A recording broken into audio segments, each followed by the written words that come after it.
We're here to talk about how to master the squat, be a lifesaver today for these members that have a tough time with their squats and these coaches who have a tough time working with these members who are tough with their squats.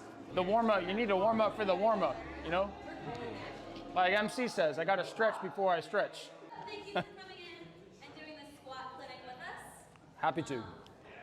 So everyone, I will give it over today. So to get started here, let's just talk about, shout it out there. What do you guys think a squat even is? If you had to define it, someone walked up to you and say, what is a squat? What would your answer be? Pressing your hamstrings on the way down and working your quads on the way Okay, I like it. He's getting a little more specific now. I like it.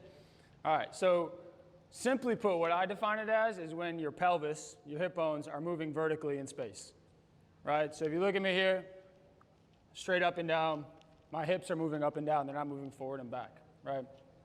The reason I bring that up is because I think it's easily confused sometimes with a hinge, which is the other core foundational movement pattern that we talk about. Those are really the big two lower body ones that we're going to be utilizing in here, where a hinge would be more hips back and forward. Squat is more hips up and down, simply put, right? There's a lot of different ways that we can obviously get that done, but simply put, hips moving up and down. I like that you started talking about quads, hamstrings a little bit. This is going to be a great training exercise for quads, glutes. You'll get a little bit of hamstrings, but mostly quads and glutes. And we'll talk about the difference between those two and how we may modify a squat to load one of those muscle groups more than the other in the future. And that can be something you guys can utilize to navigate a little like ache and pain, or just to get a different demand out of your workouts. If you're trying to target quads more because your quads are weak and you want to have bigger quads because short season is around the corner, do a little bit more of these quad dominant exercises, right? All right, cool. In terms of variations of a squat, what are some that are familiar to you guys? Throw them out. Sumo squat. All right, what is that? I'm putting you guys on the spot. We're a small group, so we're going to get to know each other. What do you got?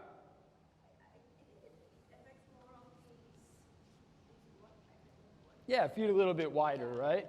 Yeah, it gives you a little bit more room in the hips. Exactly, right? I think we're on the right page there. What else do we got? This shows who pays attention during the intros.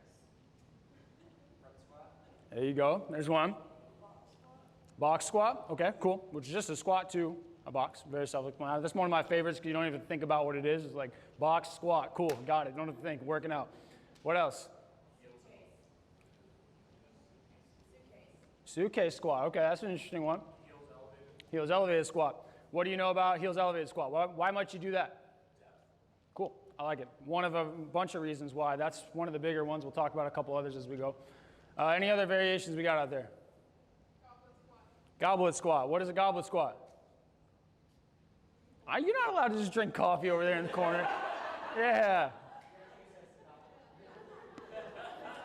Kind of holding the weight right in front of you like a goblet, right? Awesome. So one thing I want to talk about regarding squats is one of the big ways we'll look to progress, regress, program them is your base of support, your stance. Okay, so we talked about defining it as vertical movement of the pelvis, right, or the hips. Right, we can do that with both feet on the ground, narrow, wide, heels elevated. We can do that with our feet staggered. We can do that with our feet staggered and moving side to side. We can do that with one leg on the ground and the other leg supported by something. All these different variations are still classified as a squat. Some may be more difficult, easier than others, and some may be more appropriate for you guys at certain times of your workouts, depending on what you guys are trying to get after. Your coaches will do a great job with that in here. But I want to leave today with a good understanding of like, these are all the different variations we have.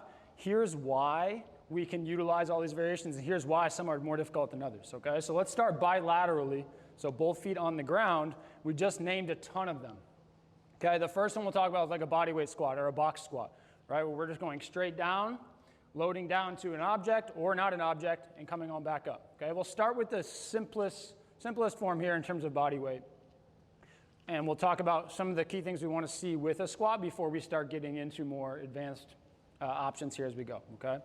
So who can tell me what my feet are supposed to do while I'm squatting down? Stay on the ground, simply put, right? One of the huge things we see all the time is A lot of times there's a cue to get more depth, or there's a cue to really push through a certain part of our foot more. And you see people doing these things where we get down here, we're up on our toes, we're leaning way over, we're losing contact with the ground. Why might that be a bad thing? Balance is one. I have a question for you guys. What helps you stand back up? Pushing through the ground. So if we have less contact with the ground, we're going to have a tougher time standing back up. Okay, so simplest rule, let's say feet stay on the ground. Obviously, if we're doing a heels elevated variation, we'll talk about that in the future. But body weight squat, heels on the ground, easy. Who can talk to me about hips and knees while we're squatting? What are we looking out of those two? What are we looking for out of those two joints? Toes up in regards to what? I would say, I don't know if I hate it, but I don't love it either, right? Because if I go toes up, I'm going to start losing my balance going backwards. I think someone might have told you that just to avoid you coming off of the heels too, right? Because if we keep our toes up, we can't really lean forward into this position, right? But I would think about both the balls of your feet and the heel staying really strong in contact with the ground, because that's where we push out of. That's where we get our strength from, okay? Let's talk about the knees. What happens at the knees when we squat? It could. Absolutely could. What else? Straightforward. Okay. What about the hips? Anyone got any notes at the hips? What are you guys thinking when you squat? What are the hips doing? Hips back. Could be a variation we look for, right? Particularly, there's a lot of ambiguity when it comes to what the hips and knees are doing while we're squatting, because I think it depends on what our goals are, the different types of squats, right? We talked about the quads and the glutes being the two muscle groups that we're really trying to load with the squats. Well, where our knees and our hips go are going to dictate which one is doing a little bit more work. Okay, so when we use the bodyweight squat as an example, if my knees are going really far over my toes, you'll notice I'm staying pretty upright, right? This is going to be a really knee-dominant variation, because you look at which joint is bending more. Is it my hip or my knee? My knee, right? So it's going to be a really knee-dominant, quad-dominant variation. Versus if I do something where my knees don't bend as much, and I kind of sit down like that a little bit more, where am I getting more work done? The hips, the glutes, relatively, right? Because they're bending a little bit more. Okay, so it's an important distinction that we can talk about further as we go. All right? Okay, so from a body weight squat, where might we go from there? Who's got any ideas? What might be a next level up in terms of squatting? A back squat, okay. I think we're being a little aggressive there, right? That's a lot of weight back there. You look like a strong guy, so I think you probably can jump right to the back squat. But things I want to talk about some things in the middle there. Eventually, yeah, we're absolutely getting to back squats. That's what everyone sees people doing at the gym, so that's what we're trying to get to. But in terms of adding a little bit of weight gradually, maybe we start with something like a suitcase squat, where we're just holding a little bit of weight on the side, and via a dumbbell, we're going up and down there. Maybe we then move to a goblet squat where we're holding the weight underneath our chin, okay? Something like that. Then we can move to maybe a front squat, and then maybe to a back squat as we go. So, yeah. So you're going to like maybe 90 degrees of angle with your depth, not even with like either going flat or even all the way down. Is there a recommendation on depth that you're? My recommendation on depth would be go as deep as you can without breaking the cardinal rules we talked about. Keeping your feet on the ground, right? Keeping your posture pretty strong, and then also make sure you're able to get back up. More or less, right?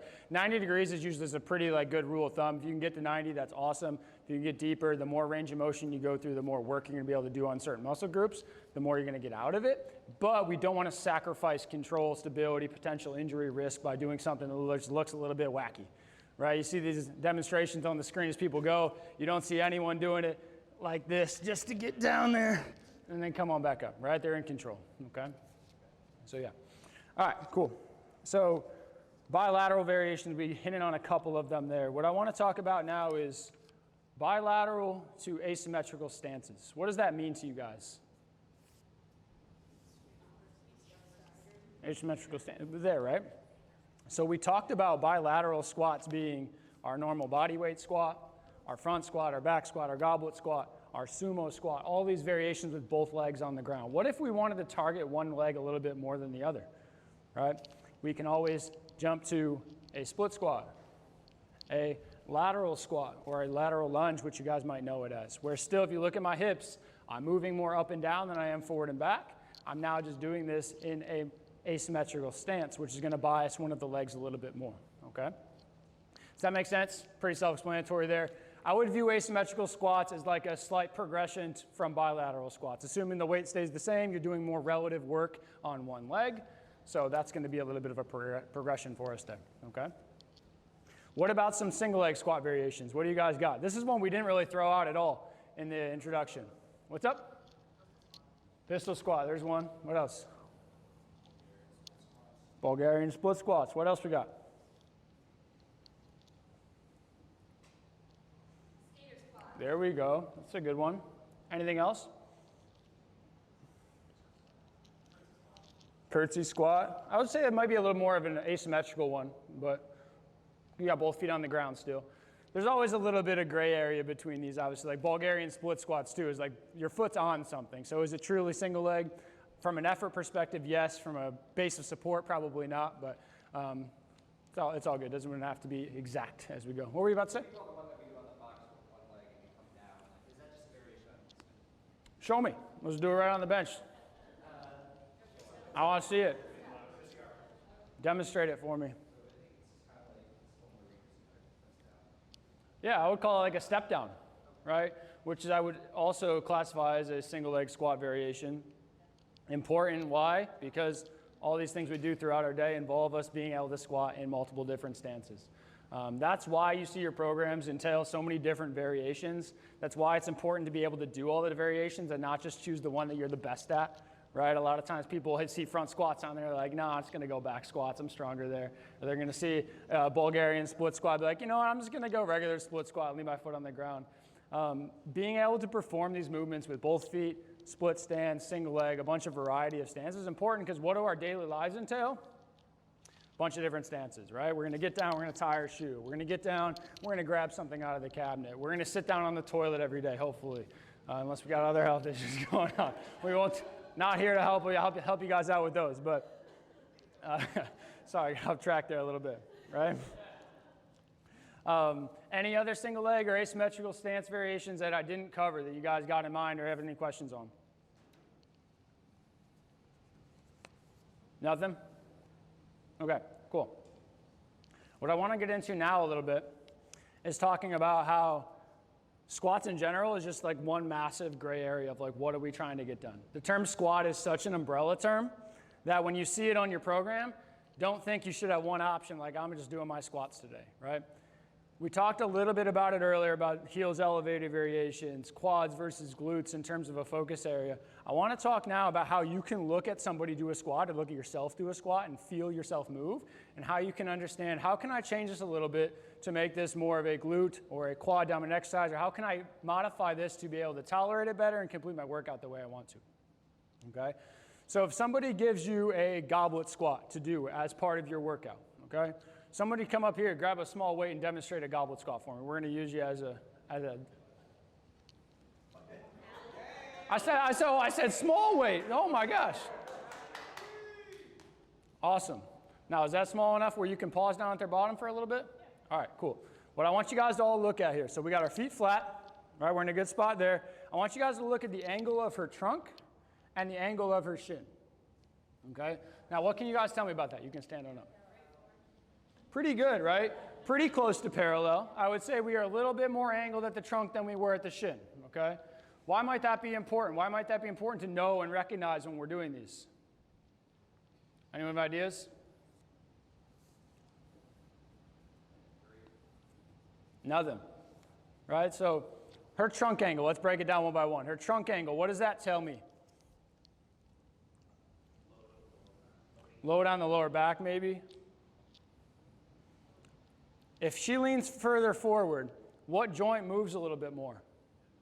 Her hips, right? So the further forward we are at our trunk, the more relative load we're going to get through the hips and the glutes, right? Versus if she were to sit back a little bit more and see how those angles get a little bit more even, we're now sharing load between the glutes and quads a little bit more efficiently, okay? Just one variation there in a front or a goblet squat. We can put the weight down.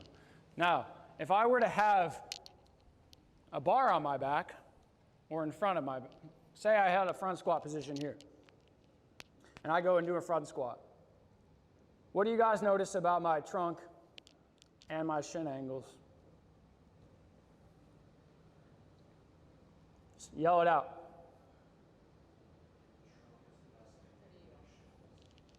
Yeah, my shins are further forward, right? From an angle perspective. What might that tell me? What muscle group am I using more of? My quads, right? Because those knees are bent a lot more relatively to my glutes, right? So there's one reason why front squats might be in your program. Maybe today's more of a quad dominant squat day. Cool, right? Now, if I were to be like, I don't like front squats, I'm throwing this sucker back there and loading it up heavier, right? And what do you see me do naturally? I can't be as high here because what happens to the weight? I just fall over, right? So what I automatically have to do is I squat down. My hips have to go back a little bit, right? I got to lean forward more. Now, what does this look like to you from an angle perspective? Look at my trunk and look at my shins. Yeah, right? Sure, I could even it out a little bit if it was light enough where I wouldn't fall backwards. But if this is anything challenging for me, which hopefully we're picking weights that are challenging for ourselves, or else we're just wasting our time, right? We're getting relatively more work out of the glutes and the hips with that back squat, right? So a lot of people I find, and I talk to a lot of people about this, they're like, oh, front squats, back squats. I just pick the one that feels more comfortable for me. It's the one's easier. A lot of people don't like front squats because like this is an awkward position. Like people feel like it's going to fall back and choke them. People feel like it hurts their wrists a little bit. But understanding what a squat where the weight is in front of you can do to your lower body and what our goals of that exercise are is really important to make sure that we're having diversity when we're going through our workouts and we're not just training the glutes the entire time, right? Quads support the knees really well. Right? What are some tasks throughout our daily activities that include knee dominant motion that you guys all do? Up and down the stairs, right? How many of you guys run recreationally? Yeah. What happens when you land when you run?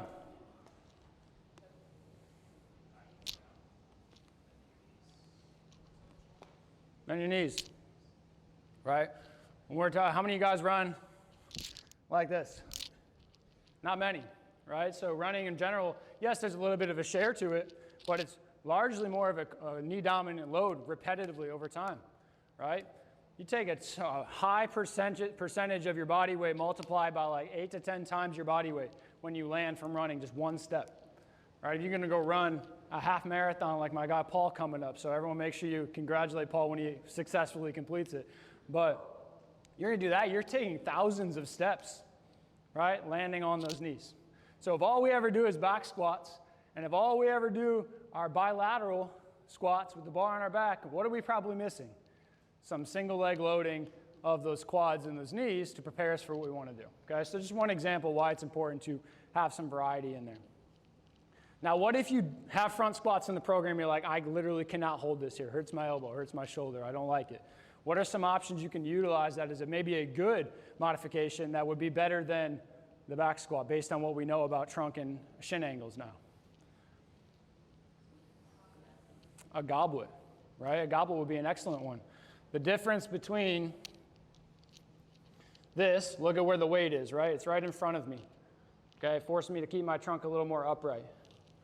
Versus doing it with our weight over here. Sure, I'll hold this one. Thanks for giving me the biggest one. Right? We hold it right in front here. The way my arms are oriented is different, but ultimately the weight's right in front of my chin still. And I'm getting the same relative movement, right? So if you're someone who's like, I hate front squats, I'm not even showing up when I see them in the program. I walk in, oh, front squats, all right, back to my car I go, right?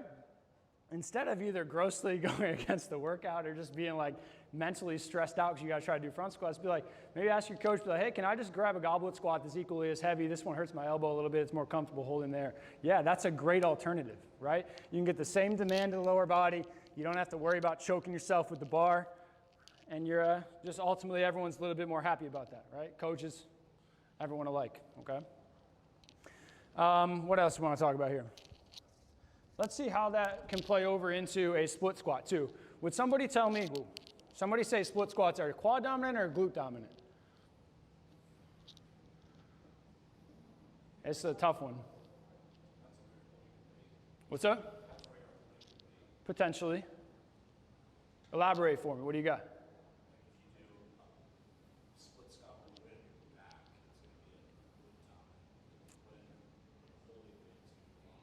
because of how it would maybe alter the trunk. Okay, there's one thing. I would argue split squats. The answer is neither, right? It depends on how you do it. It always depends, right? And the weight is one thing that it depends on. I agree. Weight on the back, we're likely going to be a little more likely to be here, right? Maybe not necessarily because you've got the back leg there to help me out now a little bit more. So maybe I can be a little more upright and hold this here. What if I'm just holding weights at my side? Are we glute or knee dominant? Or does it depend again? Anyone, what do you got? It depends again, right? And what I want to highlight is, what does it depend on? It's not the weight. It's what you want it to be, right? If you're doing this here, you got the weights at your side, and you decide, I'm going to keep my trunk super upright, and I'm going to let my knee go way forward, right? What does this look like it's targeting more? Yeah, my quads and my knees, right? What if I do that same thing, same weight, same stance, everything, and now I just decide, you know what, I'm just going to decide to look at my shoes when I do this instead.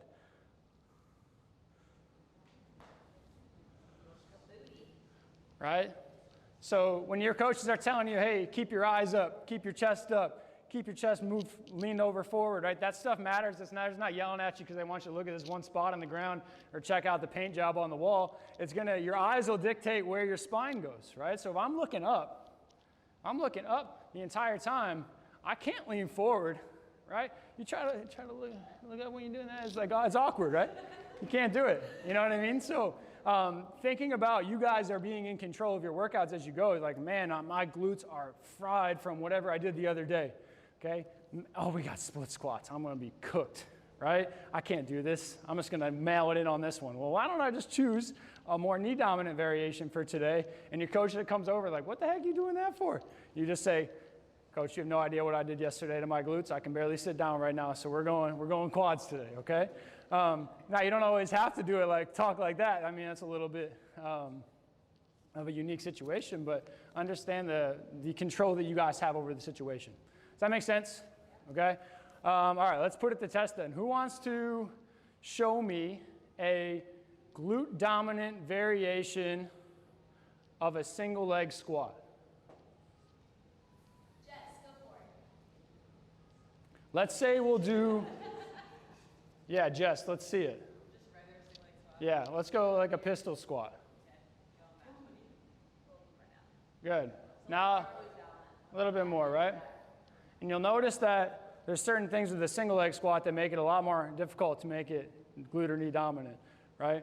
If I'm got my foot out in front of me, how far can I realistically lean forward? Not that far, right? So a pistol squat is going to be a little bit more of a knee dominant, quad dominant variation versus one of our other ones we talked about where we have like a rear foot elevated split squat or a Bulgarian split squat. I'm coming right at the camera. I'm just kidding. Right? So say we have this now. We're just trying to get a single leg squat variation, but now instead of my leg being out in front of me where I knew that I was like, I can't really lean too far forward because what happens if I lean forward? I lose contact with the ground, which is rule number one. Like, that's where we get our strength from. If I'm not on the ground, I'm not standing back up, right? But if I want to go foot behind me now my options are a little bit more open, right? I can maybe lean forward into this more, make this more of a glute dominant single leg squat. I can still manipulate this to make this more of a quad dominant movement by just sitting up into it more, or sitting up back into this squat more. Sorry, English is really hard. I know like 200 words, and if I can't find the right one, I'll just use hand gestures until somebody gets it around me, and then we'll keep going. Okay, so what about if we were doing a step down variation? What was your name? Jason showed us earlier. Jason, why don't you come up and show me a knee dominant step down?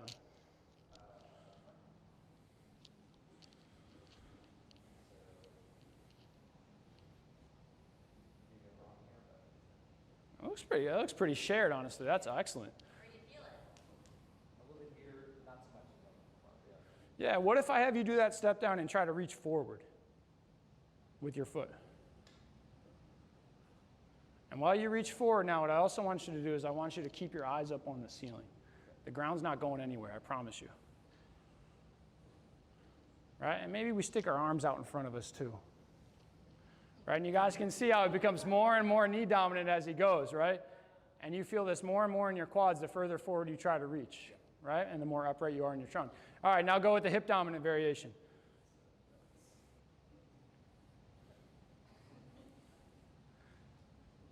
Oh, that's forward. So. Yeah. What needs to happen if we're going to load our hips more? Back. Don't think about your foot so much. This is just, imagine like I chopped it right off. I'm not quite sure.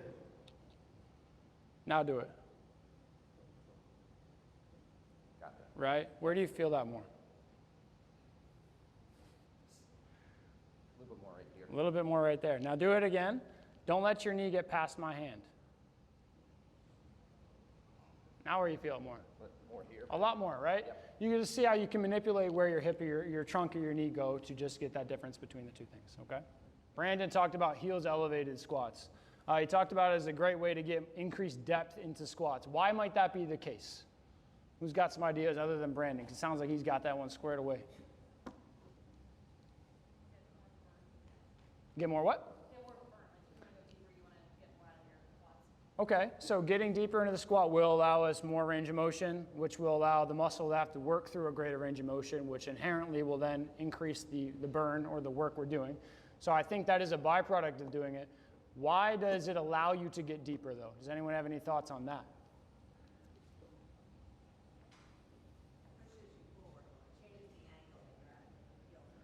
Okay.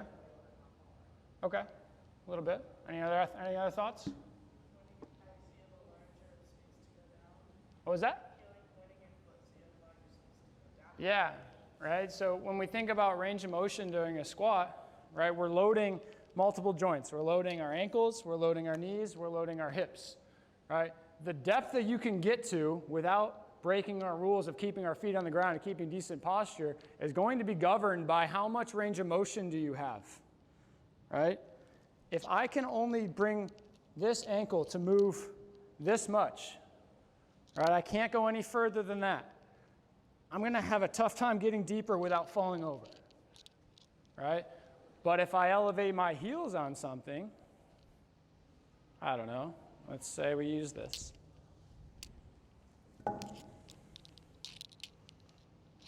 Now, where am I starting from an ankle range of motion standpoint?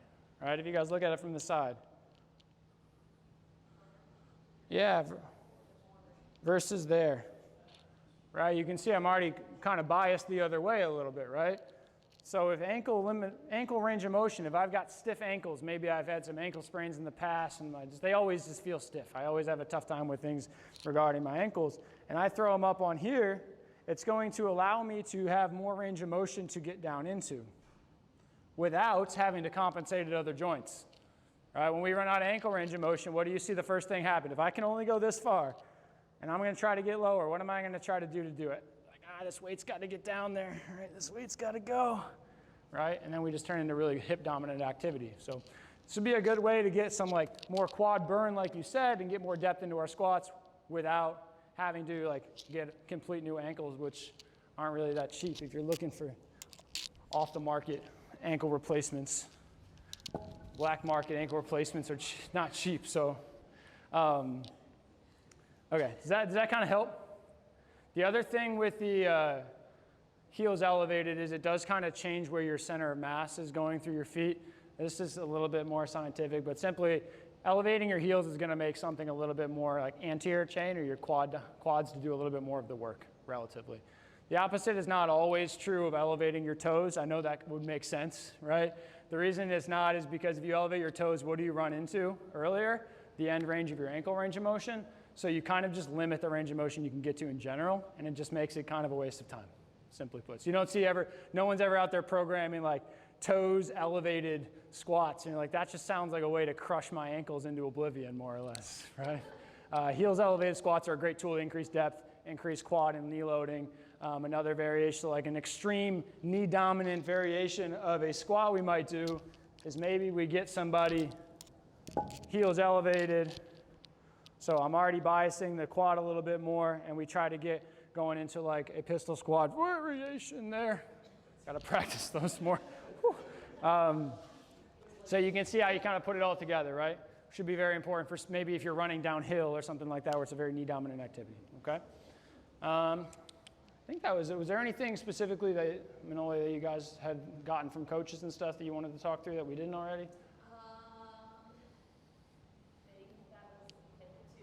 Yeah.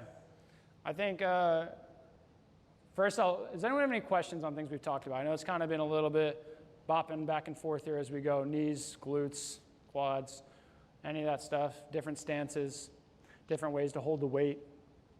Different ways to hold the weight are not just to be different, right? Where the weight is makes the exercise a different total exercise. So don't just feel like just doing that squat that I like better. I'm not listening to coach when they say do front squats because nobody likes front squats. Yeah.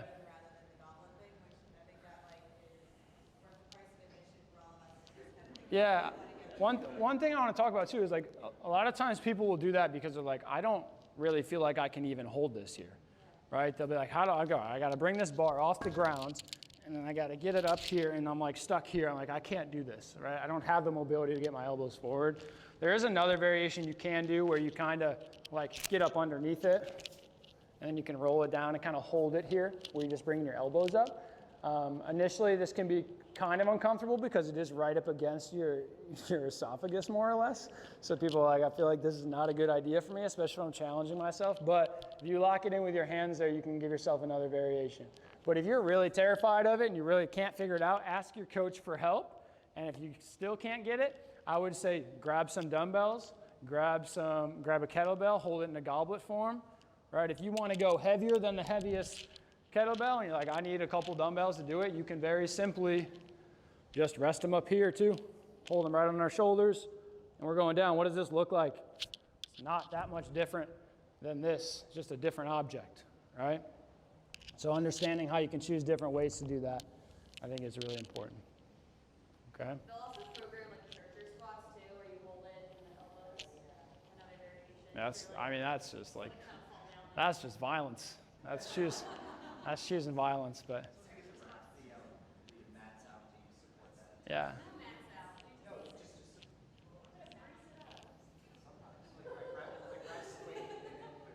Yeah, I think if you're somebody who's new to squatting, finding a variation where there's less load on your spine in general is probably a little bit more user-friendly to start, right? Grab a light dumbbell, hold it down by the side, just like you're picking up grocery bags. It'll allow you to let the hips help a little bit as well, and then you can gradually transition with the help of your coaches to goblet, front, back squat variations that you can start loading up a little bit heavier because you got your whole body to help support it instead of having to hold on to it, okay? What questions do we have on anything? Hit me with it. What don't you guys understand about squats? We don't have Eric anymore, so this is the next best thing.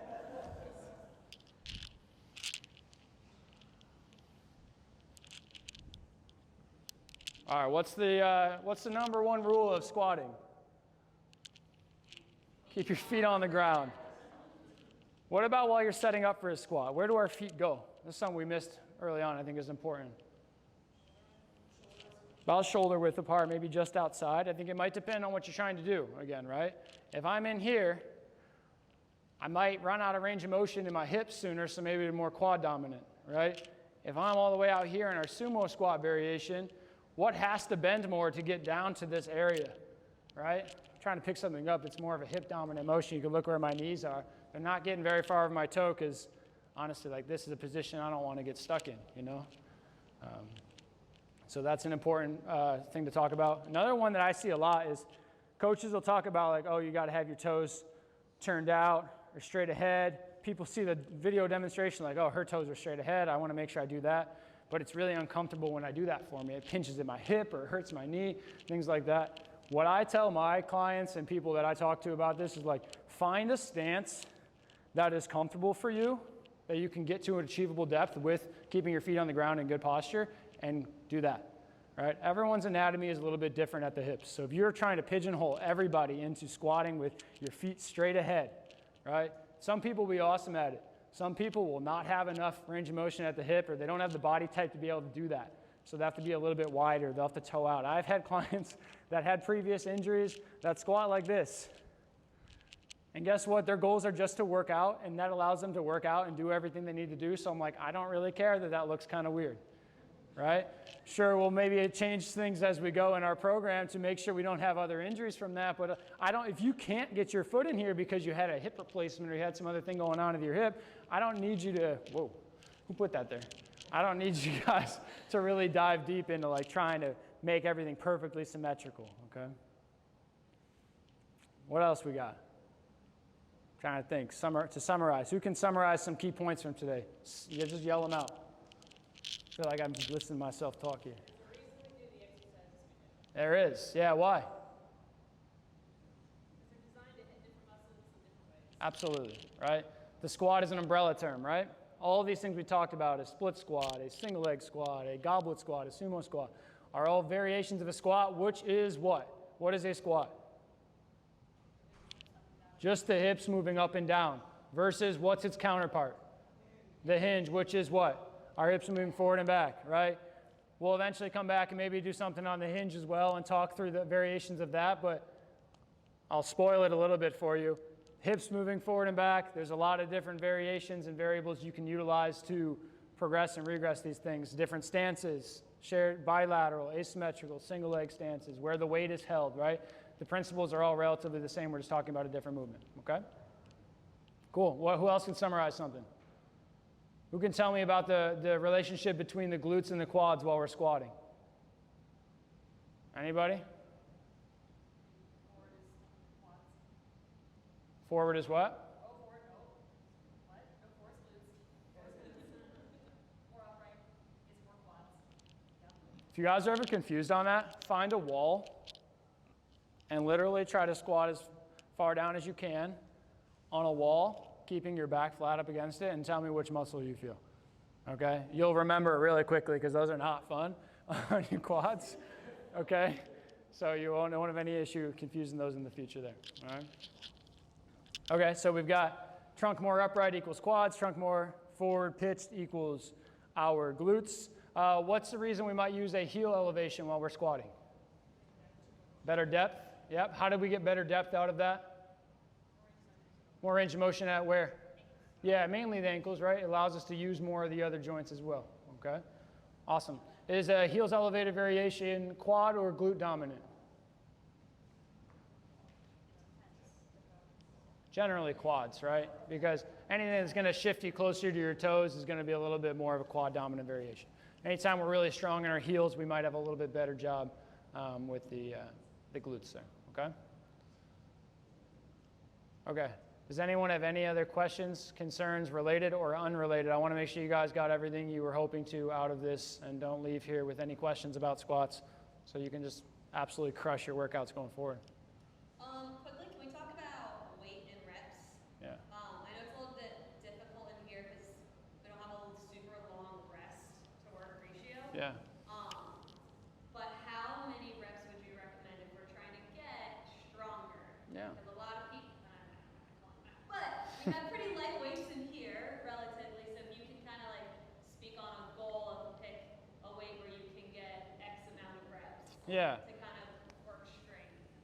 I think a really good rule of thumb while you're doing anything, not just squats, if you're trying to train for strength, typically I'd say anywhere from that like 6 to 10 rep range is a really good number. And making sure the intensity is high enough for that rep range is where you really make your money with that. Right? If you choose a weight and your coach says, hey, we're going to get stronger today, we're going to do 3 sets of 6 back squats. You choose a weight, you get to the 6th rep. I usually try to ask myself, like, okay, out of 10, how hard was that? Right? If the answer is less than like 7, you're probably not working hard enough. Right? You need to grab more weight. Right? Or another way you can go about it is, how many more reps could I have done? If I'm doing something for a strength training demand, I better be challenging myself to near maximal, right? So if I do 6 reps and I'm like, when I'm done, like I realistically could have like got like 12 or 13 before I failed, we got to go heavier. I'm looking for like 8 out of 10 in terms of intensity, or a 1 to 2 reps in reserve is what it's called, right? So if I get to 6 reps, like I could have got 7, maybe 8, but I might need your help. Like, all right, we're probably at a good spot for today. Okay, so that's a really good rule of thumb with any exercise, biceps curls included. I know a couple of you guys were wondering about it out there, particularly Brandon, so. All right. Also, next question going on that question. Yeah. When we're working out here, we don't have a whole lot of time to change weights or grab. You know, we only have like 30 seconds of work. Yeah. What's another way we can make it a little bit harder without changing our weights? Okay. There's a lot of different ways. One of them would be range of motion. Okay, if I go through more range of motion, it's going to get harder or easier? Harder. Okay, so do more range of motion, right? If you're limiting yourself already. A really easy way without changing the weight at all is tempo too. Okay, if you think about it, if I'm doing a squat and I'm on the wall here, I'm trying to roast my quads, and I'm holding a weight here, and I go down normal speed, or I decide like I'm going to take 5 seconds to get all the way down there. Which one do you guys think is going to be more challenging? One going really slow, right? So tempo is a great way if you have limited weight at home. This was a huge thing during like the pandemic a little bit ago, where home workouts were like, how slow can you do something, basically? Like, I'm going to watch this entire song go by as I do this split squat, just so I can get something intensely enough to do with my 2 water jugs that I have at home, right? Basically is what we're trying to do. So does that answer your question, Manolia? Yes. That's a great one. Some of the other ones we talked about is like where you hold the weight too, obviously, right? So if I am trying to make my quads work a little bit harder, holding a weight in front of me might be a good way to do that. And manipulating your body position would be another way to change the difficulty of something without picking up a completely different weight or just ruining the flow of the workout more or less. Okay? Cool? Last question I have. Full of them. Sorry, now they're all coming to me what people were saying. We get this a lot. My knees hurt. I can't do squats. Yeah. I have X injury to my knee. I can't do a squat. I'm going to do insert different exercise. Yeah. What would you recommend we do instead? I would recommend you go see a physical therapist at Rehab to Perform in Tyson's Corner. Or, You are or no, for real, like within the workout, if you're like, yeah, my knee's really bugging me today. We talked about how can I manipulate something to make it more glute dominant and less knee dominant, right? Sure, that can be a way to tailor your workouts to hit specific muscle groups, or it can be a way to complete your workouts without stressing certain areas that maybe aren't up for it that day, right? So if my knees are really bothering me, like, yeah, I cannot do these front squats today. Like, all right, maybe I'm just gonna bend my knees a little bit less. Just gonna use my hips a little bit more, turn it into a little bit more of a hinge type movement, right? We're just gonna bend into what we can. You can limit the range of motion, right? You can decrease the weight, right? All these things are gonna inherently take less, or put less and less stress on your quads as you go, or on your knees as you go, okay? Good? Cool. Thank you guys. Thank you guys for sticking around. If you guys have any questions about training in general, squat specific or not, I'll be happy to stick around and talk about them. You guys can also take a card and shoot me an email. Always happy to talk about that stuff via email or in person as needed. Manolia mentioned it a couple times. We do offer free consults at our Tyson's office. It's myself and 3 other excellent therapists that work there that all are perfectly capable of helping you guys out with that, whatever questions you have. So if you want to schedule a consult and talk about this stuff a little more in depth, or maybe how can I alter my workout routines, or I've got a nagging injury that's been bugging me and I think limiting me from doing some of these things, please reach out. I'd be more than happy to help. And if not, keep crushing it. We'll try to get back here for some other series as well. So if you guys have ideas of like, I would love to break this down with an overhead press or a deadlift or things like that in the future, like things that you stink at, right? We can always talk about those as we go, okay? So throw those recommendations out as we go.